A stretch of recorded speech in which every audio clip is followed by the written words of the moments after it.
राम नाम का चमत्कार। कहते हैं सच्चे मन से लिया गया प्रभु का नाम पत्थर को भी पार लगा देता है। आज मैं आपको एक ऐसी ही सत्य कथा सुनाने जा रहा हूं जो केवल एक नाम राम की महिमा को सिद्ध करती है। एक गांव था, शांत सुंदर प्रकृति की गोद में बसा हुआ। उसी गांव में एक साधु रहता था। साधु कोई साधारण व्यक्ति नहीं था। उसके जीवन का एक ही उद्देश्य था, राम राम जपना।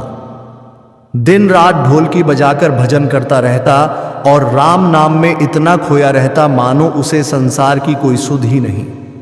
पर उसी साधु की कुटिया के पास एक आदमी का घर था जो बेहद परेशान था।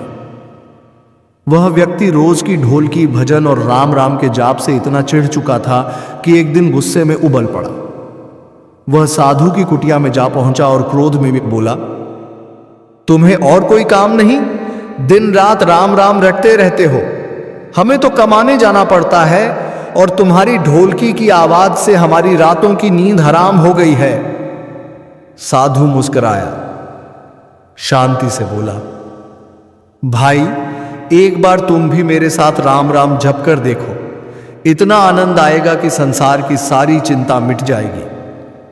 व्यक्ति ने व्यंग्य से कहा, अगर मैं तुम्हारे साथ राम राम जपूं तो क्या राम मुझे रोटी खिलाएगा? साधु का उत्तर बहुत सरल था, राम नाम में शक्ति है। मुझे तो रोज राम जी की कृपा से भोजन मिल जाता है, तुम्हें भी मिलेगा। वह व्यक्ति हंस पड़ा, ठीक है, आज मैं तुम्हारे साथ राम नाम का भजन करता हूं। अगर तेरे राम ने मुझे आज रोटी खिला दी तो मैं जीवन भर राम का भजन करूंगा, लेकिन अगर नहीं खिलाया तो तुम्हें ढोलकी बजाना बंद करना होगा। साधु बोला, चुनौती स्वीकार है। वह व्यक्ति साधु के साथ बैठकर राम राम जपने लगा, पर मन में ठान चुका था, मैं आज कुछ नहीं खाऊंगा, देखता हूं राम कैसे मुझे भोजन देता है। राम नाम का जप पूरा हुआ। अब वह घर नहीं गया, क्योंकि उसे डर था कि मां या पत्नी जबरन खाना न खिला दे। वह सीधा गांव के पास जंगल में चला गया और एक पेड़ पर चढ़कर बैठ गया। ना उतरूंगा ना खाऊंगा, देखता हूं कैसे राम रोटी खिलाता है। कुछ देर बाद जंगल में एक बंजारों की टोली आई। उन्हें भूख लगी तो उन्होंने उसी पेड़ के नीचे खाना बनाना शुरू कर दिया। खुशबू चारों ओर फैलने लगी।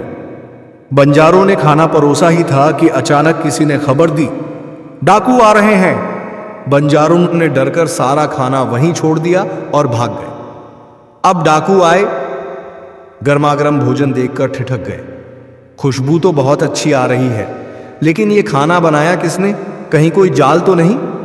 उनकी नजर अचानक पेड़ पर बैठे उस आदमी पर पड़ी। अरे ये कौन है? उसे तुरंत नीचे बुलाया गया। डाकू बोले, तूने ही जहर मिलाया है ना? अब सबसे पहले तुझे ही खाना होगा। वह व्यक्ति घबरा गया। जीवन और मृत्यु के बीच खड़ा था। डाकू बंदूक ताने खड़े थे, या तो खाना खा या गोली खा। अब उसके पास कोई चारा नहीं था। भोजन करने लगा और आंखों से आंसू बहने लगे। हे राम, क्या तूने वाकई मुझे रोटी खिला दी? भोजन करने पर कुछ नहीं हुआ। डाकुओं को विश्वास हो गया कि खाना सुरक्षित है। उन्होंने उसे छोड़ दिया।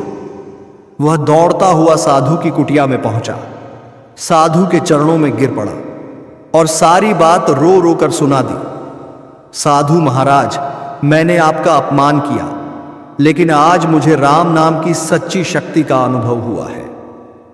उस दिन के बाद वह व्यक्ति साधु से भी अधिक राम नाम में लीन हो गया। उसने अपना जीवन प्रभु राम के चरणों में समर्पित कर दिया।